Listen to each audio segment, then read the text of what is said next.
«Mamá, decidí regresar a vivir aquí y mi esposa viene también», expresó mi hijo parado en la entrada con sus maletas. Simplemente aparecieron, listos para instalarse, pero cuando abrió la puerta de la sala y observó lo que había de adentro, se quedó paralizado. Antes de continuar, por favor, suscríbete al canal, deja tu like y un comentario contando desde dónde estás escuchando esta historia. Mi nombre es Clara, tengo 70 años y durante casi toda mi existencia fui la mujer que jamás pronunciaba un no, la esposa entregada, la madre siempre disponible, la suegra comprensiva. 50 años junto a mi esposo, Roberto, criando hijos, manteniendo el hogar, siendo el pilar silencioso de la familia. Y entonces, hace 5 años, Roberto falleció. No voy a mentir, los primeros meses fueron terribles. Despertar en una cama vacía después de medio siglo, al lado de la misma persona. Es como si una parte de ti hubiera sido arrancada. La casa parecía demasiado grande, demasiado silenciosa. Ya no sabía quién era sin el señor Roberto a mi lado. Pero la vida, descubrí, tiene una manera peculiar de sorprendernos. Fue Vera, mi mejor amiga desde los tiempos de la escuela, quien me sacó de ese pozo de soledad. Apareció en mi puerta un martes lluvioso, 6 meses después del funeral, con una bolsa llena de formularios de inscripción. «Clara María Santos», dijo, usando mi nombre completo como hacía cuando estaba siendo seria. «Tienes 2 opciones. O vienes conmigo a este curso de acuarela, o te voy a arrastrar de los cabellos. Y ambas sabemos que mis rodillas ya no aguantan una pelea». Reí. Por primera vez en meses, reí. El curso de acuarela fue apenas el comienzo. Después vino el curso de informática básica, donde aprendí finalmente a usar bien ese celular que Andrés, mi hijo menor, me había regalado. Descubrí que podía hacer mucho más que solo contestar llamadas. Podía buscar recetas, ver videos, conversar con las amigas en un grupo de WhatsApp que Vera creó para nuestro grupo de acuarela. Estaba aprendiendo a vivir de nuevo, no como la esposa de Roberto, sino como Clara, solo Clara. Con el dinero del seguro de vida de Roberto y nuestros ahorros de toda una vida, compré esta casa, pequeña, pero perfecta para mí. 2 recámaras, una sala espaciosa que transformé en mi taller improvisado, una cocina soleada y un pequeño patio trasero donde cultivaba mis orquídeas. Por primera vez en la vida, tenía un espacio que era completamente mío. El presentimiento, todo estaba yendo tan bien. Tenía mi rutina, despertaba temprano, tomaba mi café en la terraza viendo el sol salir, pintaba por algunas horas, almorzaba con Vera los martes y jueves, iba al curso de danza los miércoles y pasaba los fines de semana con Andrés, su esposa Marina y mi nietecita Sofía. Era una vida sencilla, pero era mi vida. Entonces vino aquella llamada. Era un viernes, lo recuerdo perfectamente. Estaba terminando una acuarela de un campo de girasoles, inspirada en una foto que había visto en el grupo de WhatsApp cuando el celular sonó. ¡Mamá! La voz de Marcos sonó del otro lado de la línea. Marcos es mi hijo mayor. Tiene 45 años. Siempre fue el más complicado de los 2. No me malinterpretes. Amo a mis 2 hijos por igual. Pero mientras Andrés siempre fue responsable, trabajador, presente, Marcos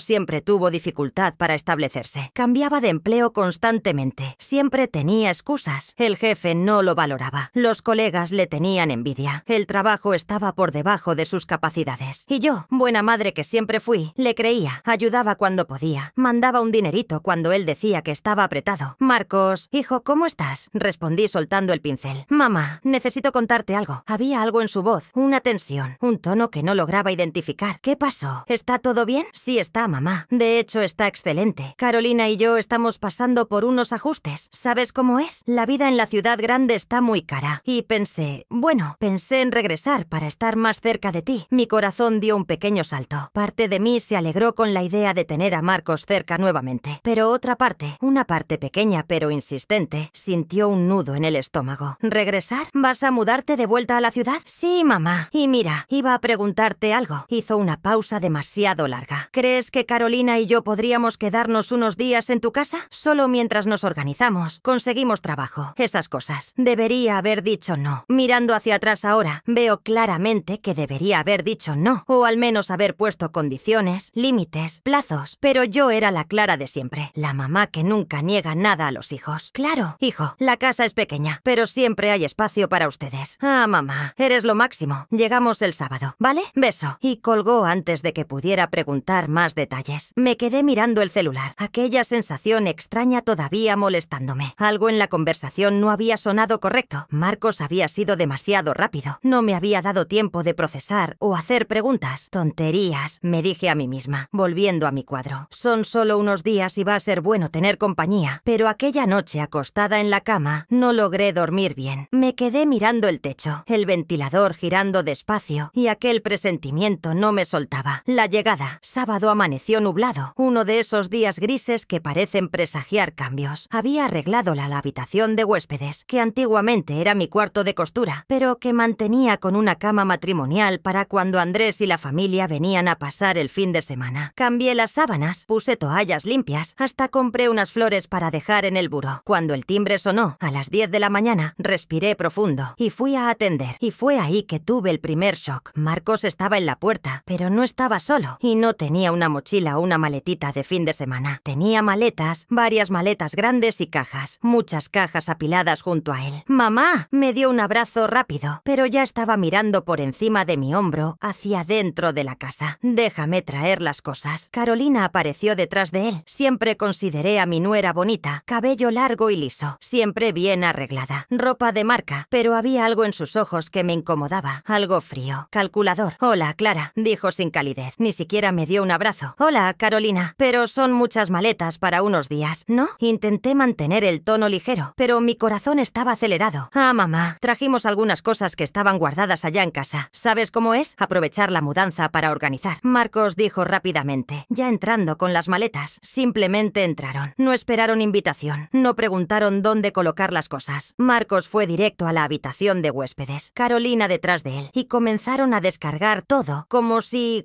se estuvieran mudando definitivamente. Marcos, hijo, espera, ¿cuántas maletas son esas? Seguí detrás de ellos. Mamá, tranquila, es solo para organizar mejor mientras nos quedamos aquí. Dijiste que tenías espacio, ¿recuerdas? Sí, lo había dicho, pero no era eso lo que tenía en mente cuando hablé de unos días. Carolina pasó junto a mí, cargando una caja. Fue directo a la sala, mi taller. Marcos, tal vez sea mejor dejar las cajas en la habitación por ahora, intenté sugerir, pero cuando llegué a la sala, lo que vi me hizo congelar. Carolina se había detenido en medio de la sala, mirando alrededor con una expresión que solo puedo describir como desdén. ¿En serio, Clara? ¿Convertiste la sala en esto? ¿La sala? Mi sala estaba llena de mis cosas. Mi caballete cerca de la ventana para aprovechar la luz natural. Estantes que yo misma había instalado, llenos de mis materiales de pintura. Pinceles organizados por tamaño. Tubos de pintura acuarela perfectamente ordenados. Una mesita lateral con mis bocetos. Las paredes tenían algunos de mis trabajos colgados. Nada profesional, lo sé, pero eran míos. Y en el centro, en el lugar donde antes había una mesa de centro común, yo había colocado mi mesa de trabajo. Una mesa grande de madera clara, donde estiraba los papeles, mezclaba colores, dejaba mis proyectos. Era mi espacio, mi santuario. Pinto acuarelas, respondí intentando mantener la voz firme. Es mi pasatiempo. Marcos entró detrás de Carolina y se detuvo junto a ella. Vi cuando su rostro cambió, cuando la comprensión lo alcanzó. Mamá, cambiaste completamente la casa. No era una pregunta, era casi una acusación. Cambié lo que necesitaba cambiar para sentirme cómoda. Respondí alzando la barbilla. Es mi casa. Claro que sí, Carolina dijo con aquella sonrisita que no llegaba a los ojos. Pero ahora que estamos aquí, va a necesitar algunos ajustes, ¿no? Al fin y al cabo, vamos a necesitar espacio de convivencia. Esto de aquí, gesticuló hacia mi taller con desdén. Va a tener que ir a otro lugar. Sentí como si me hubieran dado una bofetada. Carolina, querida, mamá, Marcos me interrumpió, colocando la mano en mi hombro en un gesto que debería ser cariñoso, pero pareció condescendiente. Hablamos de eso después. Vale, ahora vamos a terminar de traer las cosas del auto. Y salieron, dejándome ahí parada en medio de mi sala, que de repente no parecía más tan mía. Fue entonces que sucedió. En aquel exacto momento, mientras miraba mi caballete, mis cuadros, aquel espacio que había construido con tanto cariño, algo dentro de mí cambió. Era pequeño, aún frágil, una vocecita que decía, esto no está bien, pero estaba ahí. Los primeros días. Si yo pensaba que las maletas eran demasiado, los próximos días me mostraron que no había visto nada todavía. El domingo, mientras preparaba el almuerzo, porque por supuesto, aunque fueran huéspedes, ellos esperaban que yo cocinara. Carolina comenzó a reorganizar las cosas. Clara, no te importa, ¿verdad? Es que tengo una alergia terrible al polvo. Y este sofá, estaba arrastrando mi sofá, aquel que había escogido con tanto cuidado, verde agua, combinando perfectamente con las cortinas hacia el rincón de la sala. Carolina, ¿qué estás haciendo? Solo ajustando el diseño. Queda mejor así. Confía en mí. Trabajé con decoración de interiores por un tiempo. No, ella no trabajó. Yo sabía eso porque Marcos me había contado que hizo un curso curso en línea de 6 semanas hace 3 años y nunca había trabajado de hecho en el área. Pero no dije nada porque era la Clara de siempre, la que no causaba conflictos. El lunes desperté con ruido en la cocina. Bajé y encontré a Carolina reorganizando mis alacenas. «Buenos días», dijo alegremente, como si fuera la cosa más normal del mundo. «Estaba viendo que tienes cosas aquí que ya vencieron. Organicé todo por categorías. Mira, aquí los enlatados, aquí los granos, aquí los condimentos. Había tirado la mitad de mis cosas. Especias que usaba para recetas específicas. Harinas especiales que había comprado en la tienda de productos naturales. Mi miel orgánica favorita. Carolina, tiraste mi... Estaba vencido, Clara. Necesitas prestar más atención a estas cosas. A tu edad es peligroso consumir productos echados a perder. A mi edad, como si fuera senil, incapaz de leer una fecha de caducidad. Marcos apareció en la cocina en bata, bostezando. Eran las 11 de la mañana. «Buenos días, mamá. ¿Hay café?» «Hay». Pasé fresquito a las 2 horas. Cuando desperté a las 7, como siempre, él se sirvió. Se sentó a la mesa y encendió el celular, comenzando a desplazarse por las redes sociales. «Hijo, ¿no vas a buscar empleo hoy?» «Ah, mamá, lunes no es buen día para enviar currículos. Voy a empezar el martes». Carolina se unió a él, también revisando el celular. Me quedé ahí parada, mirando a mis 2 huéspedes completamente a gusto en mi cocina, reorganizando mis cosas como si la casa fuera de ellos. Pero lo que descubrí el martes cambió todo. Martes era día de almorzar con Vera, nuestra tradición sagrada de 20 años. Nos encontrábamos a las 12:30 en el café de la plaza, pedíamos el platillo del día y poníamos la conversación al día. Necesitaba desesperadamente ese almuerzo. Entonces, Vera dijo apenas nos sentamos, sus ojos castaños estudiándome con aquella intensidad de quien me conoce hace más de 50 años. «Cuenta todo. ¿Cómo está siendo tener a Marcos y Carolina en casa?» Y me derrumbé. Conté todo. Las maletas, la reorganización de la sala, Carolina adueñándose de la cocina, Marcos que no soltaba el celular. «Clara», Vera sostuvo mi mano sobre la mesa, «te das cuenta de que no están de visita, ¿verdad? Se mudaron a tu casa, pero fue solo por unos días. Marcos dijo. Lo que Marcos dijo y lo que Marcos está haciendo son 2 cosas diferentes. Querida», ella suspiró, «mira, no quiero parecer dura, pero necesitas hablar con él, establecer límites. ¿Cuánto tiempo pretenden quedarse? ¿Van a contribuir con los gastos? ¿Con la comida?» No había pensado en eso. Claro que no, porque yo era la mamá y las mamás no cobran a los hijos, ¿cierto? Vera, no puedo simplemente... Sí puedes y debes. Sus ojos se pusieron aún más serios. «Clara, trabajaste toda la vida para tener esta casa, para tener tu independencia. No dejes que nadie, ni siquiera tu hijo, te quite eso». Sus palabras quedaron resonando en mi cabeza durante todo el camino de regreso a casa. Decidí que iba a conversar con Marcos aquella misma noche, establecer expectativas, preguntar sus planes, pero cuando llegué a casa, lo que escuché cambió todo. La verdad revelada. Eran las 3 de la tarde cuando llegué. La casa estaba silenciosa. Pensé que tal vez habían salido, pero el auto de Marcos estaba en el garaje. Entré por la cocina, planeando hacer un café cuando escuché voces viniendo de la habitación de huéspedes. La puerta estaba entreabierta. No era mi intención escuchar. Juro que no era. Pero algo en la urgencia de las voces me hizo detenerme. «No aguanto más esta casa». Era la voz de Carolina, estridente. «Es todo viejo, todo desactualizado y ese taller ridículo de ella en medio de la sala. ¿En serio, Marcos?» «Carolina, cálmate. Llevamos 3 días aquí. 3 días que parecen 3 años. Tu mamá nos mira como si estuviéramos haciendo algo malo, solo porque reorganicé unas alacenas». Mi corazón comenzó a acelerarse. Me quedé paralizada en el pasillo. «Mira», la voz de Marcos bajó, pero aún logré escuchar. «Sabías que sería así al principio, pero no va a tardar». «¿Cuánto tiempo, Marcos? Porque yo no firmé para estar viviendo de arrimada con tu mamá». «No es de arrimada, es su casa. Pero bueno, cuando pase la escritura a mi nombre». Mis piernas se debilitaron. ¿La escritura? ¿A su nombre? Ahí hacemos lo que queramos. Remodelamos, vendemos, qué sé yo. Pero primero necesitamos que confíe en nosotros. Parecer que estamos aquí para cuidarla. Tenía que estar escuchando mal. Mi hijo no podía estar diciendo lo que yo pensaba que estaba diciendo. «¿Y si no pasa?», Carolina preguntó. «¿Y si se empeña en dejar la casa a su nombre?». Hubo una pausa larga, pesada. «Pues pasamos al plan B». «¿Qué es?». «Existen formas legales de declarar a una persona incapaz de tomar decisiones, principalmente a su edad. Contratamos un abogado. Decimos que está confundida, que ya no puede cuidarse sola, y ahí tú te quedas con el control de todo». Carolina completó, y yo podía escuchar la sonrisa en su voz. «Exactamente. De cualquier forma, esta casa va a ser nuestra en algunos meses. Ella solo aún no lo sabe». Sentí como si el suelo se hubiera abierto bajo mis pies. No logré escuchar el resto. Me di vuelta y salí por la puerta de la cocina lo más silenciosamente fuerte posible, mi corazón latiendo tan fuerte que estaba segura de que ellos podrían escuchar. Caminé por la calle sin dirección, mis piernas temblaban, mi visión estaba nublada por lágrimas que me rehusaba a dejar caer. Mi hijo, mi primogénito, el niño que cargué en brazos, que mecí cuando tenía fiebre, que enseñé a amarrar los zapatos, a andar en bicicleta, que ayudé con la tarea, que consolé en cada decepción, estaba planeando robarme. No, peor, estaba planeando declararme incompetente, incapaz, quitarme no solo mi casa, sino mi autonomía, mi dignidad. Cuando finalmente dejé de caminar, noté que había ido hasta la plaza donde quedaba el café. Me senté en una banca, las piernas finalmente cediendo. Fue ahí, en aquella banca de plaza, que la Clara antigua murió y una nueva Clara comenzó a nacer. La decisión. No sé cuánto tiempo estuve sentada ahí. El sol estaba comenzando a ponerse cuando sentí una mano en mi hombro. Clara, era Vera. ¿Qué pasó? Te vi desde la ventana del departamento. ¿Estás pálida? Y entonces conté todo lo que había escuchado, cada palabra horrible. Vera se quedó en silencio por un largo momento. Cuando habló, su voz estaba diferente, más dura de lo que ya había escuchado. Clara, necesitas ir a casa ahora y expulsar a los dos. No puedo hacer eso. Mi voz salió débil. Es mi hijo. Vera, mi hijo. Tu hijo está planeando robarte, declararte incapaz. ¿Entiendes lo que eso significa? Te va a encerrar en algún asilo horrible y vender tu casa mientras no puedes hacer nada para impedirlo. Las lágrimas finalmente cayeron. Él es todo lo que tengo. No. Vera me sacudió por los hombros. Gentil, pero firme. Tienes a Andrés, tienes a Marina y Sofía. Me tienes a mí, tienes a tus amigas del curso. Tienes tu vida, Clara. Esa vida linda que construiste después de años de luto. Tenía razón. Yo sabía que tenía. Pero, ¿qué hago? ¿Cómo lucho contra eso? Primero, Vera sacó su celular. Vas a llamar a mi sobrina, Elena. ¿La recuerdas? Es abogada especializada en derecho de familia y adultos mayores. Vera, no tengo dinero para... La consulta inicial es gratuita y cuando ella escuche lo que tienes que contar, estoy segura de que te va a ayudar. Ya estaba escribiendo. Voy a mandarle un mensaje ahora. Vas a su casa mañana por la mañana. Primera cosa. ¿Y por la noche cuando regrese a casa? Por la noche. Vera me miró a los ojos. Actúas normal. No dejas transparentar que sabes nada. Sonríes. Sé educada y mientras tanto observas todo. Cualquier cosa que pueda servir de prueba. Pruebas. Clara. En casos así, vas a necesitar evidencias de su comportamiento, de sus planes, de todo. Apretó mi mano. Sé que parece aterrador, pero no estás sola, ¿oíste? Estoy contigo. Vamos a pasar por esto juntas. Respiré profundo. Sequé las lágrimas. Está bien, está bien. ¿Puedo hacer esto? Sí puedes. Vera me ayudó a levantarme. Ahora ve a casa y recuerda, nada de demostrar que sabes. Todavía no. Aquella caminata de regreso fue la más difícil de mi vida. Cada paso me acercaba a la casa que tanto amaba, pero que de repente parecía un campo de batalla. Cuando abrí la puerta, Marcos estaba en la sala, en mi sofá, viendo televisión. Mamá, ¿dónde estabas? Ya son casi las 7. Fui a almorzar con Vera y terminamos conversando más de lo normal. Respondí forzando una sonrisa. Perdón si los preocupé. Ah, está bien. Es que íbamos a pedir comida, pero no sabíamos si ya habías hecho cena. Por supuesto, porque esperar que ellos hicieran su propia comida sería demasiado. No se preocupen, voy a preparar algo ahora. Fui a la cocina y comencé a sacar cosas del refrigerador con manos que aún temblaban levemente. Carolina apareció. Se recargó en el marco de la puerta. Clara, quería conversar contigo sobre algo. Mi corazón se disparó. ¿Será que sabían que había escuchado? Sí, es que estábamos pensando. Esta casa es demasiado grande para ti sola, ¿no crees? Y mantenerla debe costar caro. Impuestos, cuentas, mantenimiento. Me las arreglo bien, respondí, manteniendo los ojos en las cebollas que estaba picando. Sí, pero a tu edad esas preocupaciones no son necesarias, ¿sabes? Marcos y yo estábamos conversando. ¿Qué tal si pasaras la casa al nombre de él? Así ya no necesitas preocuparte más por papeleo, burocracias. Él cuida todo por ti. Era exactamente lo que había escuchado, pero escucharlo de nuevo, cara a cara, con aquel tono falso de preocupación. Apreté el cuchillo con más fuerza. Es una idea, logré decir con voz neutra, pero no es algo para decidir así, de la noche a la mañana. Son decisiones grandes. Claro, claro, solo planta la semillita en tu cabeza. Ella sonrió. Al fin y al cabo, somos familia. Solo queremos lo mejor para ti. Después de que salió, cerré los ojos y respiré profundo. Vera tenía razón. Necesitaba ayuda. Necesitaba un plan y por primera vez en la vida iba a luchar. Doctora Elena Santos tenía una oficina pequeña, pero impecable en el centro de la ciudad. Cuando entré, a las 9 de la mañana de aquel miércoles, le había dicho a Marcos y Carolina que iba al médico. Ella me recibió con una sonrisa cálida. Tía Vera me contó un poco de la situación, dijo, indicando una silla cómoda. Pero quiero escuchar de ti, sin prisa. Cuéntame todo. Y conté, desde la llamada de Marcos, pasando por las maletas, la reorganización localización de la casa, hasta la conversación que había escuchado. Elena hizo anotaciones en silencio, su expresión poniéndose cada vez más seria. «Cielos», dijo cuando terminé. «Desafortunadamente lo que estás describiendo es más común de lo que imaginas. Abuso financiero de adultos mayores por miembros de la familia. Y actuaste bien al venir hasta mí. Pero legalmente, ¿puedo hacer algo? Quiero decir, ellos aún no han hecho nada ilegal, ¿no? Solo conversaron entre ellos. Planear un fraude es delito, Clara. E intentar declarar a alguien incapaz sin fundamento real, solo para obtener ventaja financiera, también lo es». Elena se inclinó hacia adelante. «Pero aquí está el problema. Vas a necesitar pruebas, grabaciones de esa conversación, evidencias de que están usando tus recursos sin permiso, documentación de cualquier intento de ellos de coaccionarte o manipularte». Mi corazón se hundió. No grabé nada, solo escuché. «Aún no grabaste». Ella sonrió gentilmente. «Pero puedes comenzar ahora, y te voy a dar otras orientaciones. Primero, nunca, bajo ninguna hipótesis, firmes ningún documento que te den. Nada, ni que parezca inocente. ¿Entendido? Segundo, ¿tienes poder notarial? ¿Testamento actualizado? Tengo un testamento hecho hace 3 años. Dejo todo dividido igualmente entre Marcos y Andrés. Vamos a hacer uno nuevo, más detallado, y vamos a incluir cláusulas específicas sobre incapacidad, dejando muy claro que en caso de que necesites ayuda en el futuro, quien va a tomar las decisiones es Andrés, no Marcos». Sentí un nudo en la garganta. Tener que especificar que no confiaba en mi propio hijo. «Clara», la voz de Elena era gentil. «Sé que es difícil, pero necesitas protegerte. Y en cuanto a los documentos, la escritura de la casa, documentos personales, todo debe estar en un lugar donde ellos no tengan acceso. Una caja fuerte, tal vez. O puedes dejarlos conmigo, si prefieres. También recomiendo que cambies todas tus contraseñas bancarias inmediatamente». Pasé las próximas 2 horas en su oficina, haciendo el nuevo testamento, llenando autorizaciones, repasando todos los detalles. «Ahora viene la parte más difícil», Elena dijo cuando estábamos terminando. «Necesitas reunir evidencias. Instalar cámaras en la casa sería lo ideal». «¿Cámaras? Pero eso, ¿no es invasión de privacidad? Es tu casa. Clara, tienes todo el derecho de instalar sistemas de seguridad y no necesitas avisarle a nadie. Existen cámaras pequeñas, discretas, que puedes posicionar en lugares estratégicos». Me dio la tarjeta de una tienda de electrónicos. «Ve ahí hoy mismo. Habla que yo te recomendé. Don Rogelio te va a ayudar a escoger el mejor sistema. Algo fácil de instalar y que grabe todo en la nube para que ellos no puedan borrarlo». Cuando salí de la oficina cargando una carpeta con todos los documentos nuevos, sentí algo diferente. Miedo aún estaba ahí, tristeza también. Pero había otra cosa: determinación. «¿La señora va a querer cuántas cámaras?» Don Rogelio, un señor de unos 60 años, con lentes de fondo de botella, me miraba con interés. 3. Una para la sala, una para la cocina y una para el pasillo. ¿Y quiere con audio? Audio. No había pensado en eso. Con audio la cámara graba también el sonido, conversaciones, esas cosas. «Sí», respondí inmediatamente. «Definitivamente con audio». Me mostró varios modelos, explicó cómo funcionaban, cómo instalar, cómo acceder a las grabaciones por el celular. «Estas aquí», indicó unas pequeñas, no más grandes que una caja de cerillos. «Son las mejores para cuando quiere discreción. Pueden colocarse en estantes, entre libros. Nadie las nota. Perfectas. Compré 3, más los soportes, los cables, todo lo que era necesario». Salí de la tienda con una bolsa y una misión. Pero, ¿cómo iba a instalar sin que ellos se dieran cuenta? La respuesta vino cuando llegué a casa y encontré la casa vacía. Una nota en la mesa de la cocina: «Mamá, fuimos a resolver unas cosas. Volvemos para la cena. M». Perfecto. Pasé las próximas 2 horas instalando las cámaras, siguiendo el tutorial en el celular que don Rogelio me había pasado, configurando cada una, probando. La de la sala la coloqué entre mis libros de arte en el estante alto. Tenía visión de casi toda la sala, incluyendo el sofá y la mesa que ellos insistían en usar como mesa de comedor. Mi mesa de pintura había sido empujada a un rincón. La de la cocina fue más fácil. La coloqué encima de la alacena, entre frascos decorativos. La del pasillo quedó en un pequeño estante de fotos de familia. Cuando terminé, probé por la aplicación del celular, todas funcionando perfectamente. Miré alrededor de mi casa. De repente no parecía más tan vulnerable. Ahora tenía ojos, tenía oídos, tenía pruebas. Con las cámaras instaladas, comencé a observar todo con nuevos ojos, y lo que vi en los días siguientes me partió el corazón de formas que no imaginaba posibles. El jueves grabé a Carolina hablando por teléfono con alguien. «No, no es tan malo. La casa es pequeña, pero está en buena ubicación. Se puede vender fácil por unos 5 millones de pesos. Sí, y la vieja ni va a saber qué pasó cuando la saquemos de aquí para un asilo. Ya hasta busqué algunos. Hay uno en la zona norte que cuesta solo 25.000 pesos al mes. Sobraría mucho dinero. Asilo. Estaba investigando asilos para mí. El viernes ocasiones atrapé a Marcos revisando mis documentos. Había salido a sacar la basura y cuando regresé vi por la cámara del pasillo que él entraba a mi recámara. Corrí adentro. Marcos, ¿qué estás haciendo en mi cuarto? Él se volteó sobresaltado, con algunos papeles en la mano. Ah, mamá, estaba buscando una pluma. Olvidé la mía en la habitación. Las plumas están en la cocina, en el cajón, junto al fregadero, donde siempre han estado. Ah, sí, olvidé. Salió rápidamente. Más tarde, viendo la grabación, vi exactamente lo que estaba buscando. Mi cajón de documentos. Lo había abierto, revisado todo, buscando la escritura de la casa, que felizmente ya estaba guardada en la oficina de Elena. El sábado, escuché una conversación entre los dos en su habitación. No deja nada a la vista. Carolina se quejaba. Ya busqué en todos lados. No encuentro escritura. No encuentro documentos del banco. Nada. Debe tener todo muy bien guardado. O ella ya sospecha algo. Imposible. Es mi mamá. Confía en mí completamente. Una pausa. Vamos a tener que acelerar. Ya llevamos aquí una semana y media. Mientras más tiempo pase, más sospechoso se ve. ¿Qué sugieres? Podemos comenzar a crear situaciones. Hacer parecer que está confundida. Olvidadiza. Tengo una amiga que es trabajadora social. Puede venir aquí, evaluar la situación, escribir un reporte diciendo que Clara ya no tiene condiciones. No sé, Carolina. Parece mucho. Marcos, ¿quieres esta casa o no? Porque yo no voy a seguir viviendo de arrimada para siempre. O actuamos, o me voy. Y me voy sola. Silencio. Está bien. Vamos a hacerlo a tu manera. Apagué la grabación con manos temblando. Iban a fabricar evidencias de que yo estaba senil, incompetente. Aquella noche no logré dormir. Me quedé acostada en la cama, mirando el techo, pensando en todo. Recordaba a Marcos bebé, sus primeros pasos, cómo corría hacia mí cuando caía, sabiendo que yo siempre estaría ahí para levantarlo. Recordaba de él en la escuela, cómo se ponía orgulloso cuando sacaba buenas calificaciones, cómo pegaba sus dibujos en el refrigerador. Recordaba la graduación, cómo estaba guapo con su toga, cómo lloré de orgullo. ¿Y ahora? Ahora ese mismo niño estaba planeando tratarme como un objeto, algo para ser descartado, colocado en un anaquel, en un asilo. Las lágrimas comenzaron a caer, mojando la almohada. ¿Por qué el amor de madre tenía que ser tan complicado? ¿Por qué era tan difícil aceptar que a veces nuestros hijos no son quienes queríamos que fueran? Tomé el celular. 3:42 de la madrugada. Abrí la conversación con Andrés. No habíamos hablado desde que Marcos había llegado. Él había mandado algunos mensajes, pero yo había respondido superficialmente. Comencé a escribir. Andrés, hijo, ¿estás despierto? La respuesta vino sorprendentemente rápida. Mamá, ¿pasó algo? ¿Está todo bien? ¿Puedo llamarte? Claro. Su voz sonó preocupada del otro lado de la línea. Mamá, ¿qué horas son? Son casi las 4 de la mañana. Perdón por despertarte, hijo. Necesito hablar con alguien. ¿Puedes hablar? Estoy aquí. Y entonces conté todo. Por segunda vez en una semana desahogué toda la historia. Las maletas, la conversación que escuché, el plan de ellos, las cámaras, las grabaciones, el silencio del otro lado. Cuando terminé, fue ensordecedor. Mamá, la voz de Andrés estaba diferente, controlada, pero lograba escuchar la rabia por detrás. ¿Me estás diciendo que Marcos está planeando robarte? ¿Declararte incapaz? Sí. ¿Y tienes pruebas de eso? Tengo. Grabaciones. Otra pausa. Mamá, necesitas expulsarlo de casa ahora. Lo sé, hijo, lo sé, pero necesito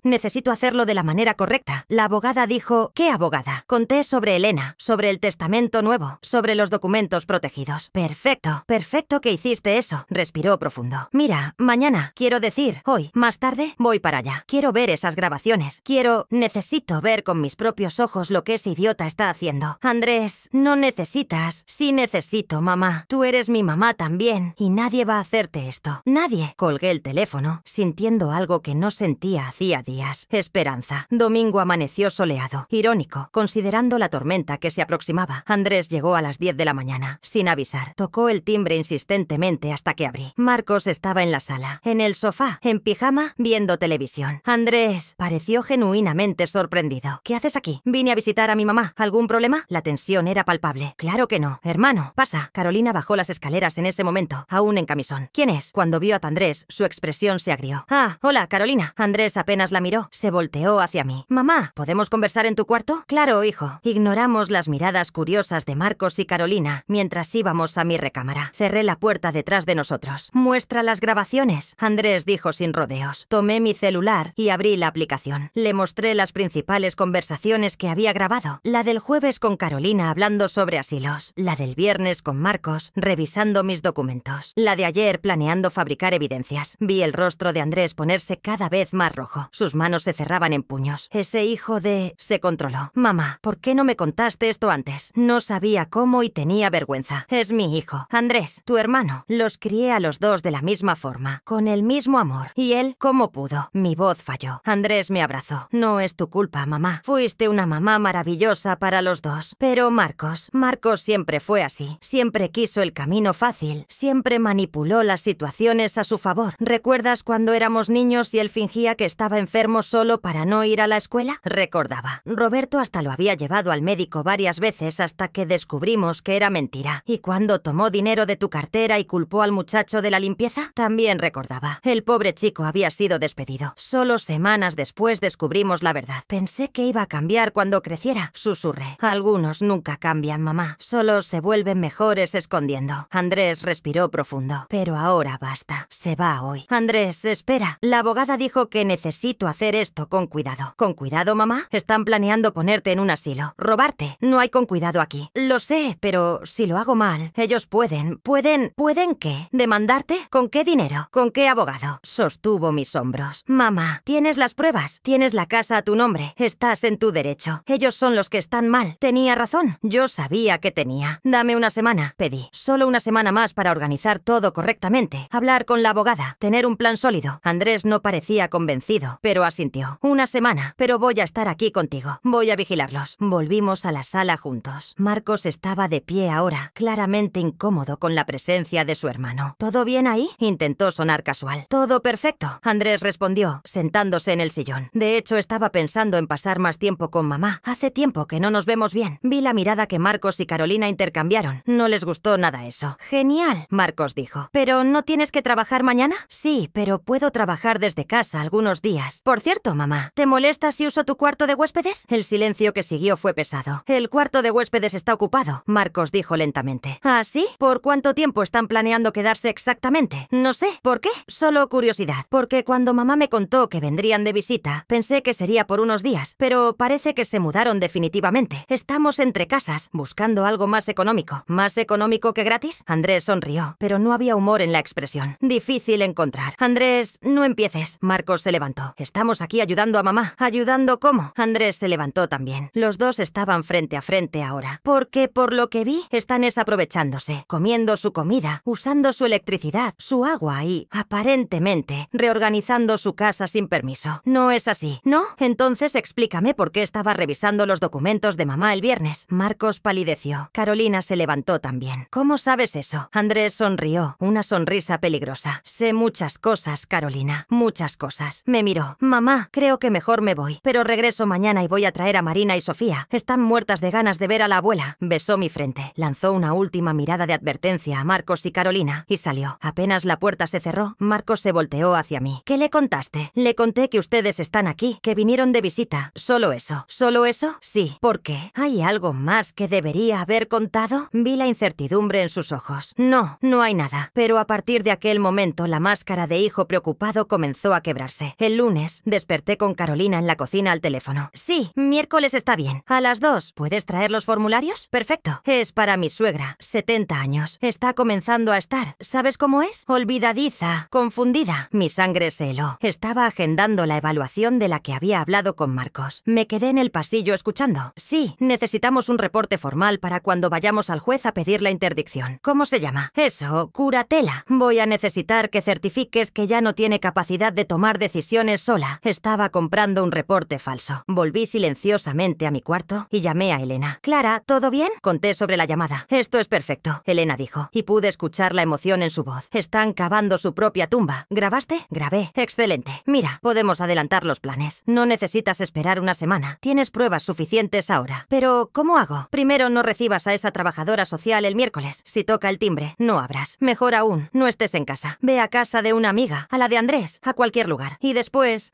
el jueves hacemos una reunión. Tú, yo, Andrés, si quiere estar presente. Vamos a notificar formalmente a Marcos y Carolina de que tienen un plazo para salir de la casa. ¿Van a aceptar así, sin más? Probablemente no. Pero ahí pasamos a medidas legales. Con las pruebas que tienes, consigo una orden de desalojo en días. Respiré profundo. Está bien, hagámoslo. Martes por la noche, estaba en la cocina preparando la cena cuando escuché un grito viniendo de la sala. Marcos, ven a ver esto. Solté lo que estaba haciendo y corrí. Carolina estaba parada frente al estante, sosteniendo una de mis cámaras en la mano. Mi corazón se detuvo. ¿Qué es esto?, preguntó cuando Marcos entró. Él tomó la cámara de sus manos, la examinó. Es una cámara de seguridad. Se volteó hacia mí, sus ojos entornándose. Mamá, ¿por qué hay una cámara escondida en la sala? Pensé rápido. Es para seguridad. Con ustedes aquí, pensé que sería mejor tener un sistema. ¿Seguridad contra qué? ¿Contra quién? Carolina preguntó, su voz subiendo. Contra ladrones. Contra cualquiera que quiera entrar cuando no estoy en casa. Pero está apuntando hacia dentro de la casa, hacia la sala. Marcos se estaba poniendo rojo. ¿Nos estás espiando? No estoy espiando a nadie. Es mi casa. Tengo todo el derecho de tener cámaras de seguridad. ¿Hay más? Carolina ya estaba buscando. Encontró la de la cocina en segundos. Sí, hay otra aquí. Marcos ya estaba en el pasillo buscando. Encontró la tercera. Volvió a la sala sosteniendo las 3 cámaras. Su rostro una máscara de rabia. ¿Cuánto tiempo? Prácticamente escupió las palabras. ¿Cuánto tiempo nos estuviste grabando? ¿Desde la semana pasada? ¿Semana pasada? Carolina gritó. ¿Nos estuviste grabando todo este tiempo? Sí, esto es invasión de privacidad. Es ilegal. De hecho, una voz habló desde la puerta. No lo es. Todos nos volteamos. Andrés estaba ahí con Elena a su lado. Soy la abogada de Clara. Elena entró sacando una carpeta de su bolsa. Y puedo garantizar que instalar cámaras de seguridad en la propia casa es perfectamente legal, incluso sin avisar a los huéspedes. ¿Y grabaste esas cosas? Marcos señaló las cámaras que sostenía. Grabé e hice respaldo de todo en la nube, fuera del alcance de ustedes. Vi cuando la comprensión alcanzó su rostro. ¿Escuchaste? Escuché, respondí, mi voz firme por primera vez en semanas. Los escuché planeando robarme, declararme incapaz, ponerme en un asilo, vender mi casa, todo. Carolina estaba pálida. Marcos, rojo. Mamá, no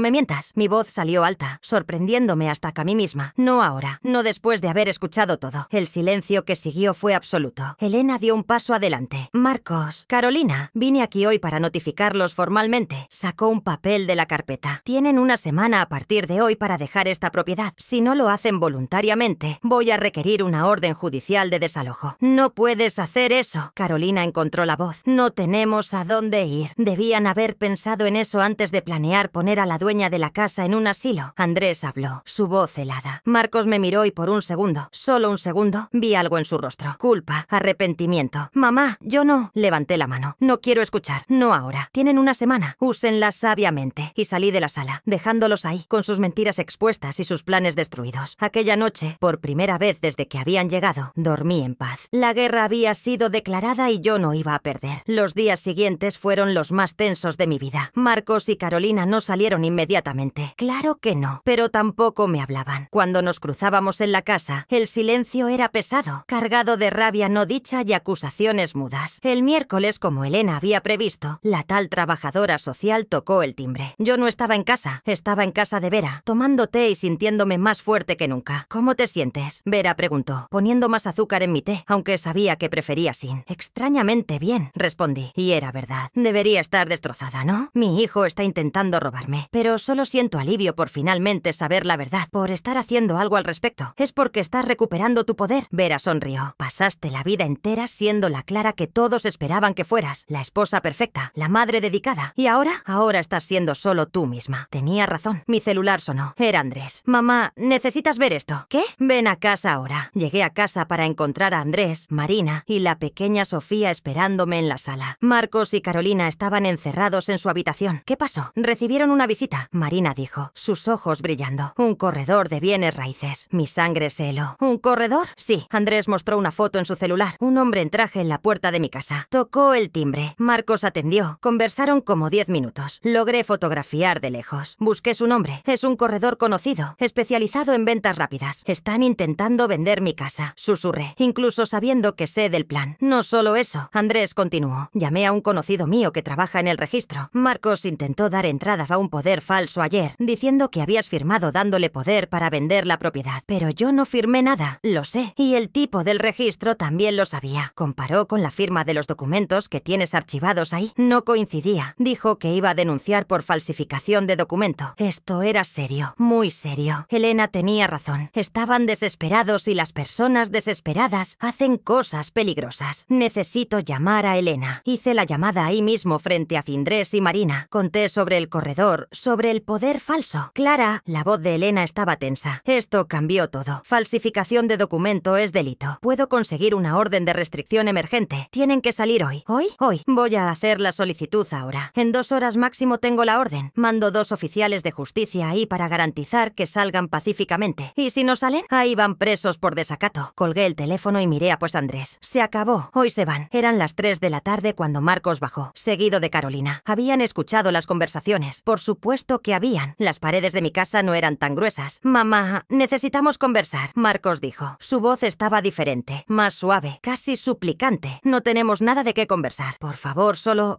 escúchame. Miré a Andrés, que asintió. Él se quedaría ahí a mi lado. Está bien, habla. Marcos se sentó en el borde del sofá, las manos temblorosas. Yo arruiné todo, ¿verdad? No respondí. Mamá, yo no. No era para ser así. Al principio era solo para ahorrar un poco de dinero, quedarme aquí mientras buscaba empleo. Pero luego Carolina comenzó a hablar sobre cómo sería fácil. No eches la culpa a tu esposa. Corté. Eres adulto. Hiciste tus elecciones. Lo sé. Pasó las manos por el cabello, un gesto que hacía desde niño cuando estaba nervioso. Yo solo. Siempre sentí que amabas más a Andrés que a mí. Las palabras me golpearon como un puñetazo. ¿Qué? Él era el hijo perfecto, el responsable, el que nunca te daba problemas. Y yo era el problemático, el que vivía decepcionándote. Marcos, yo nunca. Sé que nunca lo dijiste, pero lo sentía. Y cuando papá murió y compraste esta casa con el dinero del seguro, pensé, ese dinero debería ser nuestro, mío y de Andrés, no de ella para gastar en una casa nueva. Me quedé en silencio, procesando aquellas palabras. ¿Me estás diciendo? Hablé lentamente. ¿Que planeaste robarme porque estabas celoso de tu hermano y resentido porque usé mi dinero para comprar mi casa? Cuando dicho así, sonaba ridículo hasta para él. No era solo eso. Era exactamente eso, Marcos. Me levanté. No me ves como tu mamá. Me ves como una fuente de recursos. Como algo a lo que tienes derecho de acceder. Y cuando no te lo di gratis, cuando elegí vivir mi propia vida, decidiste quitarlo a la fuerza. Mamá, y lo peor de todo, mi voz tembló. Es que te habría ayudado si hubieras venido a mí, honestamente, y dicho, mamá, tengo problemas financieros, ¿puedes ayudarme? Te habría ayudado. Siempre ayudé, siempre. Pero elegiste mentir, manipular, robar. Carolina se levantó. Mira, cometimos errores, ¿ok? Pero no necesitamos llevar esto al lado legal. Podemos resolver entre familia. ¿Familia? Andrés se levantó también. Estabas planeando poner a nuestra mamá en un asilo. Era solo un plan. No llegamos a hacer nada, solo porque ella descubrió antes. La discusión estaba escalando cuando el timbre sonó. 2 hombres de uniforme estaban en la puerta, oficiales de justicia. Clara María Santos, soy yo. Tenemos una orden de desalojo emergente contra Marcos Enrique Santos y Carolina Silva Santos. Entraron, mostraron los papeles a Marcos y Carolina. Tienen 1 hora para recoger sus pertenencias esenciales y dejar la propiedad. El resto de los bienes puede ser recogido en fecha posterior, con agendamiento previo y en presencia de testigos. ¿1 hora? Carolina gritó. No pueden hacer esto. Sí podemos, señora, y lo haremos. Sugiero que comiencen a empacar. La hora siguiente fue caótica. Marcos y Carolina subían y bajaban las escaleras, tirando ropa en maletas, discutiendo sobre qué llevar, qué dejar. Yo me senté en la cocina tomando té, mientras Andrés se quedaba de guardia con los oficiales de justicia. Clara, Vera había llegado apenas supo. ¿Cómo estás? Cansada, admití, pero aliviada. Sofía, mi nietecita de 8 años, vino a abrazarme. Abuela, el tío Marcos se está yendo. Sí, cariño. ¿Por qué? ¿Cómo explicarle a una niña que su tío intentó robar a la abuela? A veces, dije cuidadosamente, las personas hacen elecciones malas y esas elecciones tienen consecuencias. Ella asintió como si entendiera perfectamente. Te amo, abuela. Yo también te amo, mi amor. Eran las 5:30 cuando Marcos bajó por última vez, arrastrando 2 maletas grandes. Carolina estaba detrás cargando bolsas. Él se detuvo en la puerta de la cocina. Mamá, lo miré. Mi hijo, mi primogénito, y vino al hombre en que se convirtió, sino al niño que fue. Adiós, Marcos. ¿No vas ni a abrazarme? ¿Desearme buena suerte? No, vi cuando eso lo golpeó, cuando la realidad finalmente se hundió. ¿Algún día me vas a perdonar? No lo sé. Tal vez, pero ese día no es hoy y puede tardar mucho en llegar. Carolina jaló su brazo. Vámonos ya. No hay nada más que hablar aquí. Y salieron. Escuché el auto partir, el sonido del motor desapareciendo en la distancia. Y entonces, silencio. El silencio más dulce que jamás escuché. Los días siguientes fueron extraños. La casa parecía diferente, más grande, más ligera, como si un peso hubiera sido removido. Andrés y Marina se quedaron conmigo por algunos días, ayudando a reorganizar todo. Desarmamos la decoración que Carolina había hecho. Pusimos mi sofá de vuelta en su lugar. Reorganizamos la cocina a mi manera. Y la sala. La sala. Andrés y Marina me ayudaron a montar un taller de verdad. Compramos una mesa nueva, más grande, nuevos estantes para mis materiales, una silla cómoda, una lámpara, luz perfecta para pintar de noche. Listo, Andrés dijo, mirando alrededor satisfecho. Ahora sí quedó perfecto. Y estaba más que perfecto. Era mío. El viernes Vera vino a cenar. Hicimos una fiesta pequeña. Solo yo, ella, Andrés, Marina y Sofía. Un brindis. Vera alzó la copa de vino. Por Clara. Clara, la mujer más valiente que conozco. Por la abuela. Sofía alzó su vaso de jugo. Por mamá. Andrés completó, sus ojos humedecidos. Aquella noche, después de que todos se fueron, me senté en mi taller. Tomé un papel en blanco, mis pinturas, mis pinceles y comencé a pintar. No sabía qué estaba pintando al principio. Dejé que los colores me guiaran. Azules suaves, verdes vibrantes, toques de dorado. Cuando terminé a las 2 de la madrugada, miré el cuadro. Era una mujer con cabello canoso, sonriendo, rodeada de flores, libre. Era yo. Por primera vez en la vida me había pintado. Me vi, me reconocí. En la esquina del cuadro, con letras firmes y claras, escribí: Clara 2024. Mi nombre, mi arte, mi vida. 3 semanas después de que Marcos y Carolina salieron, la vida estaba volviendo a la normalidad. Mejor que normal. Estaba excelente. Pintaba todos los días. Me había inscrito en un grupo de arte en el centro comunitario. Hasta había vendido 2 acuarelas en una exposición local. Pequeña, pero mía. Fue un martes por la tarde que mi celular sonó. Número desconocido. Hola, Clara. Una voz femenina tensa. Soy Teresa, hermana de Carolina. Mi estómago se apretó. ¿Qué quieres? Mira, sé que no tienes ninguna razón para escucharme, pero necesito contarte algo sobre Marcos y Carolina. No quiero saber. Están planeando demandarte. Me detuve en medio de la pincelada. ¿Qué? Están diciendo que los expulsaste ilegalmente, que mentiste sobre las grabaciones, que tú eres quien está intentando robarles. Mi sangre hirvió. Eso es mentira. Sé que es mentira. Carolina me contó la verdad cuando estaba borracha la semana pasada. Contó todo. Los planes. Lo que querían hacerte. Teresa suspiró. Mira, no estoy de acuerdo con lo que hicieron. Por eso te estoy avisando. Contrataron un abogado. Van a alegar que tienes demencia, que las grabaciones fueron fabricadas, que eres paranoica y los expulsaste sin motivo. Pero tengo pruebas. Lo sé. Por eso te estoy llamando. Para que estés preparada. El proceso debe ser presentado para el fin de semana. Colgué el teléfono e inmediatamente llamé a Elena. ¿Van a hacer qué? Repetí lo que Teresa Fian había dicho. Ok.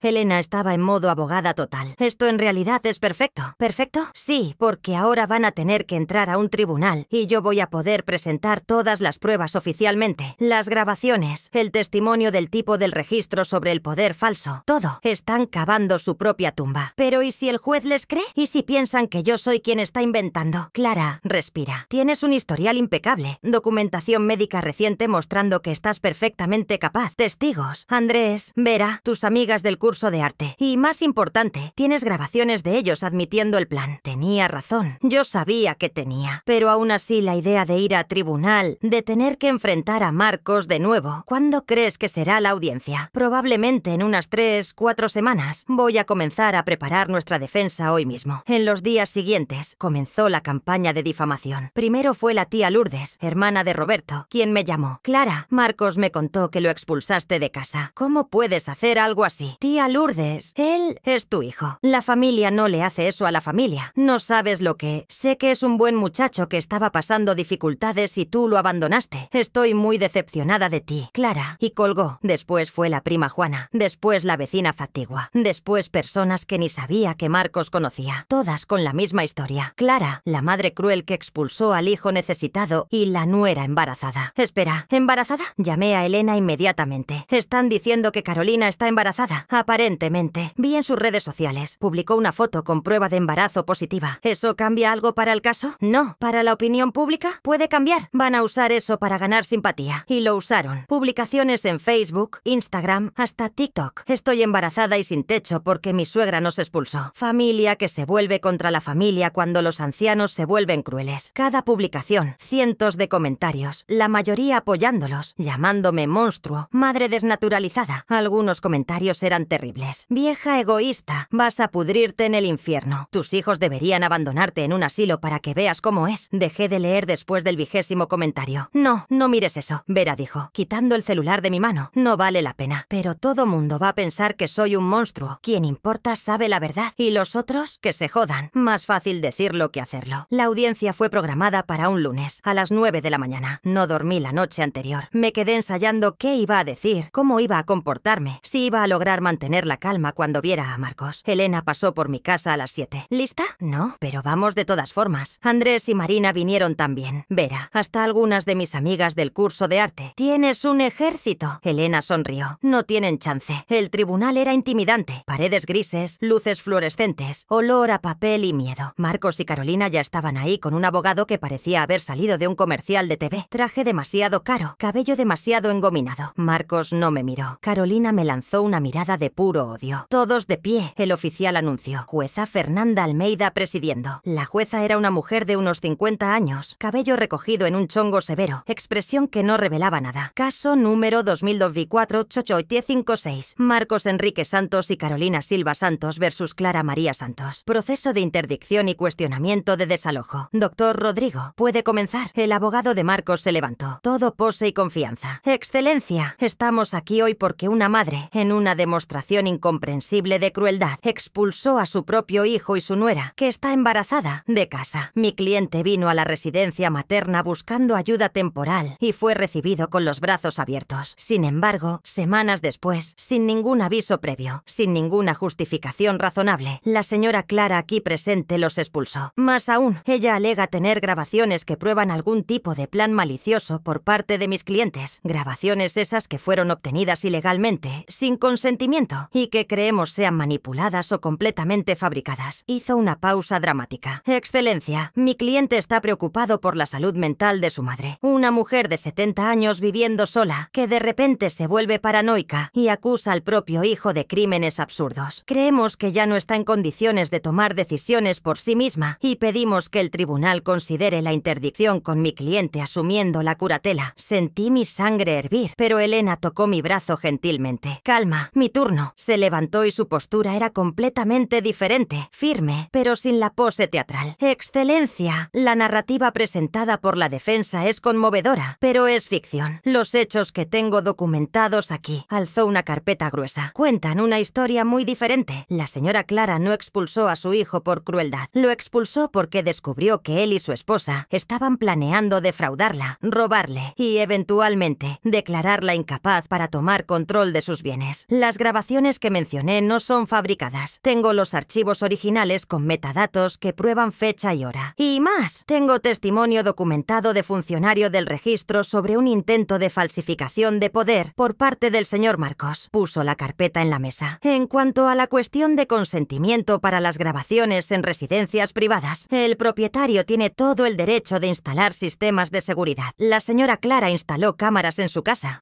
esa que está a su nombre, comprada con su dinero. Los huéspedes no tenían expectativa legal de privacidad absoluta. La jueza miró a Marcos. Señor Marcos, ¿usted intentó falsificar un poder? El abogado respondió rápido. Excelencia, fue un malentendido. Le pregunté a su cliente, doctor Rodrigo. La voz de la jueza era afilada. Marcos tragó saliva. Yo intenté dar entrada a un documento. ¿Un documento con la firma de su madre? Sí, pero ¿firma que ella dice no haber hecho? Silencio. Doctora Elena, puede presentar las evidencias. Elena conectó una laptop al proyector del tribunal. Con el permiso de la corte, me gustaría reproducir algunos fragmentos de las grabaciones. Y entonces, para toda la sala escuchar, tocó las conversaciones. La voz de Carolina. La vieja ni va a saber qué pasó cuando la saquemos de aquí para un asilo. La voz de Marcos. Cuando pase la escritura a mi nombre, ahí hacemos lo que queramos. La voz de Carolina nuevamente. El corredor dijo que puede vender fácil por 5 millones. A cada frase veía el rostro de la jueza ponerse más duro. Cuando Elena apagó el audio, el silencio en la sala era absoluto. Señor Marcos, la jueza dijo, su voz helada. ¿Tiene algo que decir en su defensa? Abrió la boca, cerró, miró al abogado, que parecía querer estar en cualquier otro lugar. Fue Carolina. Ella tuvo la idea. Yo solo no. Carolina se levantó. No me eches la culpa. Estabas tan interesado como yo. Señora Carolina, siéntese, la jueza ordenó. Y los dos se quedarán en silencio mientras analizo estos documentos. Pasó los próximos 20 minutos leyendo los reportes del registro. Los dictámenes médicos míos mostrando que estaba en perfecta capacidad mental. Los testimonios de Vera, de Andrés, de las amigas del curso. Finalmente levantó los ojos. Bueno, este es uno de los casos más flagrantes de intento de fraude familiar que he visto. Señor Marcos, señora Carolina, tienen suerte de que no los esté mandando a arrestar inmediatamente. Golpeó el martillo. La solicitud de interdicción es negada. Completamente, absolutamente negada. La señora Clara está, evidentemente, en plenas facultades mentales. El desalojo fue legal y justificado. Más aún, estoy emitiendo una orden de restricción. Los señores no pueden acercarse a la residencia de la señora Clara ni entrar en contacto con ella por ningún medio, bajo pena de prisión. Miró al abogado de ellos. Doctor Rodrigo, sugiero fuertemente que oriente a sus clientes a no abrir más procesos frívolos. La próxima vez no voy a ser tan gentil. Golpeó el martillo nuevamente. Caso cerrado. Afuera del tribunal, todos me rodearon. Andrés me abrazó apretado. Vera estaba llorando de felicidad. Mis amigas aplaudían. Se acabó. Elena sonrió. Ganaste. Y entonces vi a Marcos. Estaba solo, recargado en una pared, mientras Carolina discutía furiosamente con el abogado a algunos metros de distancia. Nuestras miradas se encontraron y vi, no sé qué vi, vergüenza, arrepentimiento o solo rabia por haber sido atrapado. Comenzó a caminar en mi dirección. Mamá, la oficial de justicia se interpuso inmediatamente. Orden de restricción, señor. No puede acercarse. Solo quiero hablar 2 minutos. Tiene razón, dije calmadamente. No puede. Marcos me miró y por primera vez creo que entendió. Entendió de verdad lo que había hecho, lo que había perdido. Mamá, lo siento mucho. No, interrumpí, mi voz firme. No lo sientes. Sientes por haber sido atrapado, por haber perdido, no por haberlo hecho. ¿No es verdad?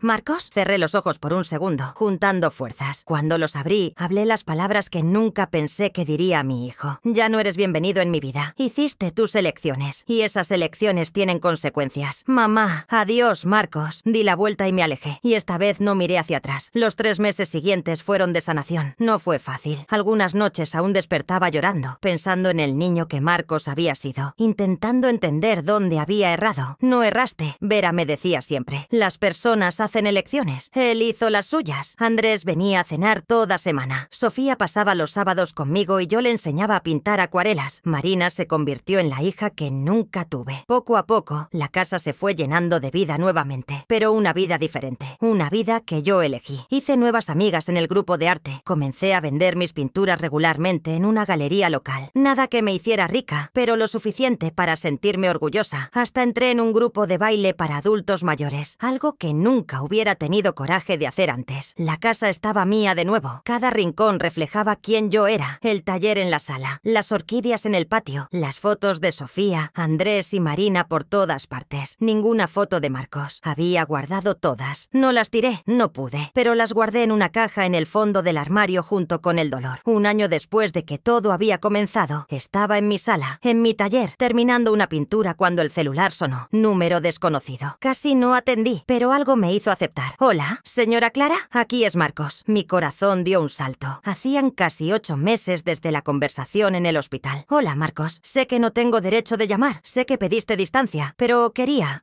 contarte algo y después no voy a molestar más. Lo prometo. Puedes hablar. Conseguí un empleo fijo, con prestaciones. Es simple, asistente administrativo en una empresa pequeña, pero es honesto y me está yendo bien. Eso es bueno, Marcos. Y estoy haciendo terapia todavía, 2 veces por semana. El psicólogo dijo que tengo algunos problemas para trabajar, cuestiones de autoestima, de comparación con Andrés, de todo. Me alegra que te estés tratando. Una pausa. Mamá, no estoy llamando para pedir nada. No estoy pidiendo perdón. No estoy pidiendo volver a ser parte de tu vida. Solo quería que supieras que estoy intentando. Estoy realmente intentando ser mejor. Sentí los ojos humedecerse. Lo sé, hijo, y te deseo lo mejor. De verdad, es solo eso. Solo quería contarte. Cuídate, ¿sí? Tú también. Iba a colgar cuando hablé. Marcos, ¿sí? Tal vez algún día podamos conversar de nuevo. Tomar un café, sin promesas, sin expectativas, solo conversar. Escuché su voz ahogarse. Me gustaría mucho eso. Entonces, cuando creas que estás listo, llámame y vemos. ¿Sí? Gracias, mamá, por todo, por no desistir completamente de mí. Colgué el teléfono y me quedé mirándolo por un largo tiempo. ¿Sería yo capaz de tener una relación con Marcos de nuevo algún día? No sabía. Tal vez sí, tal vez no. Pero por primera vez en un año no sentía más aquella rabia consumidora, aquel dolor que cortaba el corazón siempre que pensaba en él. Sentía paz y esperanza cautelosa. Vera tenía razón. Perdón no era olvidar, era liberar. Y yo estaba finalmente comenzando a liberarme. 2 meses después, aconteció algo que nunca habría imaginado posible. La dueña de la galería donde vendía mis acuarelas me llamó. Clara, vas a sentarte para oír esto. ¿Qué pasó, Beatriz? ¿Recuerdas aquel cuadro que hiciste? ¿La mujer de cabello canoso con las flores? ¿El que llamaste Renacimiento? Recuerdo. Ganó el primer lugar en el concurso regional de arte. Y hay más. Un coleccionista de Monterrey quiere comprarlo por 180.000 pesos. ¿180.000 pesos? ¿Estás bromeando? No estoy. Clara, tienes talento. Talento de verdad. Y las personas lo están notando. Colgué en estado de shock. 180.000 pesos por un cuadro que había pintado en mi sala a las 2 de la mañana, después del día más difícil de mi vida. Llamé a Vera inmediatamente. Voy para allá ahora, ella gritó. Vamos a celebrar. Aquella noche fue mágica. Vera, Andrés, Marina, Sofía, mis amigas del grupo de arte, todos vinieron a celebrar. Un brindis. Vera alzó la copa. Por Clara, la mujer que lo perdió todo y se reinventó, que enfrentó lo imposible y venció, que transformó dolor en arte, en belleza, en vida. Por la abuela. Sofía gritó, haciendo a todos reír. Miré alrededor de mi casa llena de personas que me amaban de verdad, que me respetaban respetaban, que me valoraban. Y noté algo importante. Yo no había perdido todo cuando expulsé a Marcos y Carolina. Había ganado todo. Había ganado mi dignidad de vuelta, mi voz, mi espacio, mi vida. A la mañana siguiente desperté temprano. El sol entraba por la ventana de mi cuarto, dorado y cálido. Fui al taller y tomé un lienzo grande, el más grande que tenía. No sabía qué iba a pintar, pero las manos se movieron solas. Colores fueron apareciendo, formas, líneas. Pinté por horas, sin pausas, como si estuviera en trance. Cuando finalmente paré, el sol ya se estaba poniendo. Miré lo que había creado. Era una casa, mi casa, con ventanas iluminadas, flores en el jardín, un cielo azul arriba y en la puerta una mujer de cabello canoso sonriendo. Los brazos abiertos, libre, feliz, completa. En la esquina inferior derecha, con letras firmes y grandes, escribí mi nombre, Clara María Santos, 2024. Y por primera vez en 70 años, me sentí completa, no como esposa, no como madre, no como cualquier papel que me habían dado, sino como yo, simplemente Clara.